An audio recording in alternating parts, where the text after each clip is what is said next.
Hello humans, I hope you've been enjoying Triangle Strategy as much as I have. You can tell I've been enjoying it because I never published episode 1 of the Let's Play like I promised, and that's because I've been playing non-stop and actually finished my first route in less than 48 hours after the game released.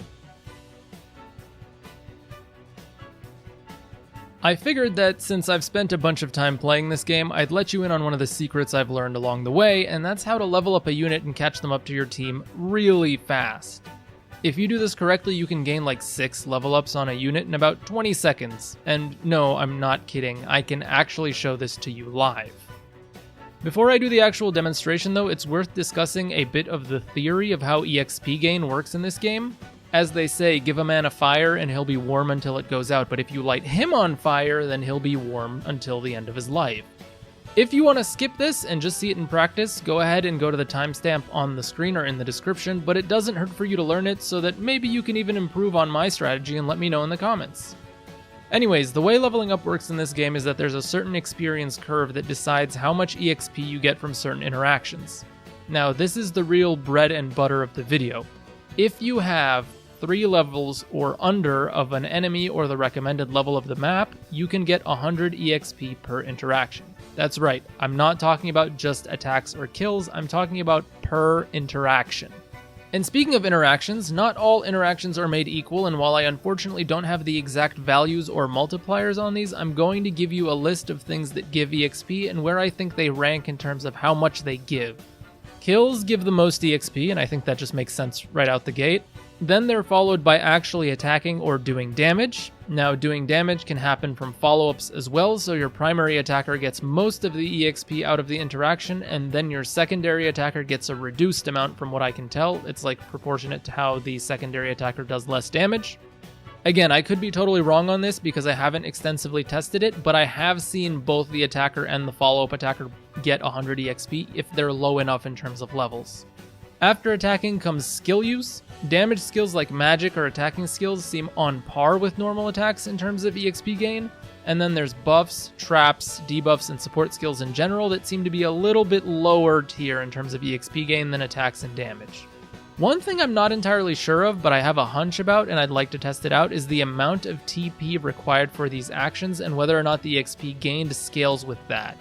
I don't think it does, the same way that hitting multiple units with an AoE skill doesn't increase the EXP you have, but it's a possibility I'd like to explore and maybe rule out, so I'm just letting you know here so that I'm not misinforming you. Anyways, after that I think is item use. I think item use is the lowest EXP multiplier out of all of them, but it's still nice that it gives EXP in general. You can gain 100 EXP per action using items as well, and I'll be more than happy to demonstrate all of this in a video soon enough. But yeah, I think that's everything that can actually give you EXP in the game. If I missed anything, let me know, and like I said in all the little disclaimers, I don't know how various actions alter the EXP curves or gains exactly, but maybe I'll investigate it and do a follow-up video to this. But for now, I'd like to go through the basic things that you'll need for my strategy for the fastest EXP gain that I think is available in the game. In order to gain EXP on a single unit really quickly, what you'll need is for this unit to move multiple times very quickly. The first and most important unit you'll need is Benedict. At level 7, Benedict learns the skill Now. This skill requires 3 TP to start with and lets you immediately let a unit move right after him. If you promote Benedict at level 10, he'll start with 3 TP anyway, so that shouldn't be a huge problem, but, just to let you know right out the gate that it does need 3 TP. This means that in order to maximize the potential of this strat, you'll need your unit to have more speed than Benedict so that they can move before him, then get hit by Now. If you really want to optimize the strategy, you can give your unit something like the Vanguard Scarf that makes them go first no matter what, and then roid up Benedict on speed stuff so that he tries to go second, but I think it's fine if they're just 1 speed higher than him since most of the time enemies won't really hit you on turn 1. Does this make sense so far? I hope so. Anyways, the second thing you'll need is more instances of Now. And the nice thing is that the game gives us one of those very early, and it's the Quietus called In Tandem. In Tandem is basically Now, but anyone can use it. The plan would be to have someone with just 1 speed under Benedict, or the same as him, so you can use this right after or right before. The last thing you'll need is the character you're using, which should be self-explanatory. My strat won't really matter if they're mage, range, or melee, as long as you're within the range required to just hit something or even use an item.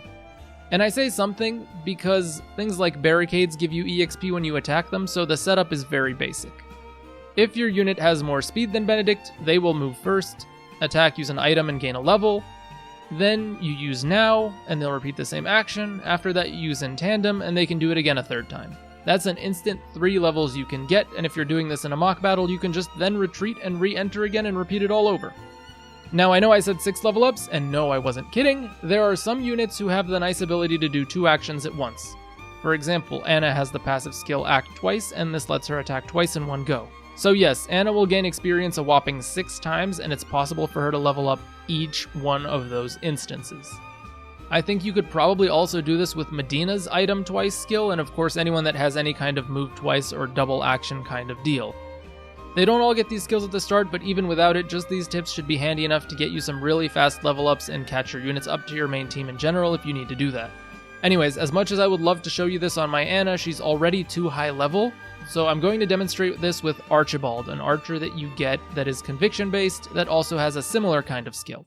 Alright, so you can see we have our setup over here. I've got Benedict, and I gave him actually a speed bangle to get him up to, number 4, and I actually gave Archibald the Vanguard Scarf. This is basically how I've optimized it, so he always goes first, and then Benedict is in slot 4, which is my next unit right after him.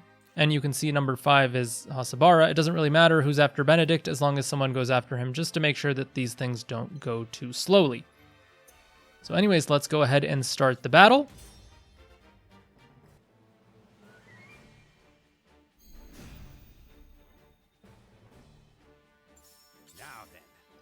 So here you can see Archibald is immediately ready to go first, so I'm just going to move him here in a range where he can attack someone.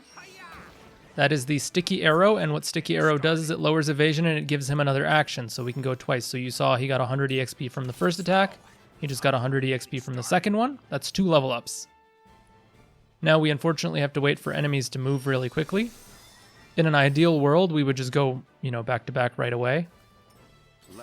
But here we go. Now Benedict gets to use now, and this will let Archibald move again right away. I guess Benedict leveled up too, that's fine. And then we will do the same thing. We just sticky arrow. That's 3 levels. And then you can attack again. 4 levels. And then Hasabara can go ahead and use the in tandem quietus. And this targets the entire map, which is very nice. And you can just use it on Archibald one more time. And oh, I almost made a mistake there. Sticky arrow again, because it gives us the action. That's 5 level ups. And we attack with the bow for that 6th level up. So there's 6 actions on Archibald. That's basically how it goes. Most units will get 5. And that's how it goes. Before we end this, I want to show you a couple other things, which is attacking barricades and stuff like that with item usage. So I'll just wait for the enemy to finish their turn here, and then once one of my units is allowed to move again, we will do this. Come on.